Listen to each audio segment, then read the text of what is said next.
নমস্কার, আপনারা দেখছেন ওঙ্কার বাংলার সঙ্গে রয়েছে আমি কোয়েল। নজর রাখবো আজকের আবহাওয়ার খবরের দিকে।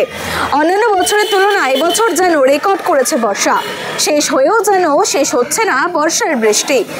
আবহাওয়া দফতরের পূর্বাভাস অনুযায়ী বারবার তড়ি নিয়ে উড়িয়ে দিচ্ছে এবছরের বর্ষা।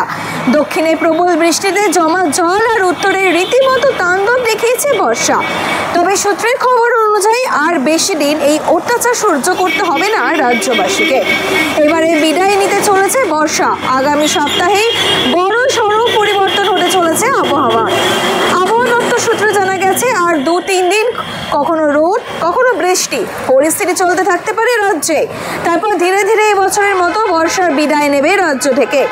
একই সঙ্গে বিহার, ঝাড়খণ্ড, ছত্তিশগড় থেকেও বিদায় নিতে পারে বর্ষা।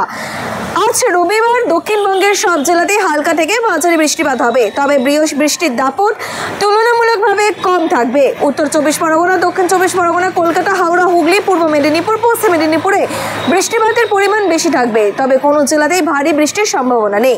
অন্যদিকে নজর রাখবো উত্তরবঙ্গের দিকে। উত্তরবঙ্গেও কিন্তু আপাতত কোনো ভারী বৃষ্টির সম্ভাবনা নেই।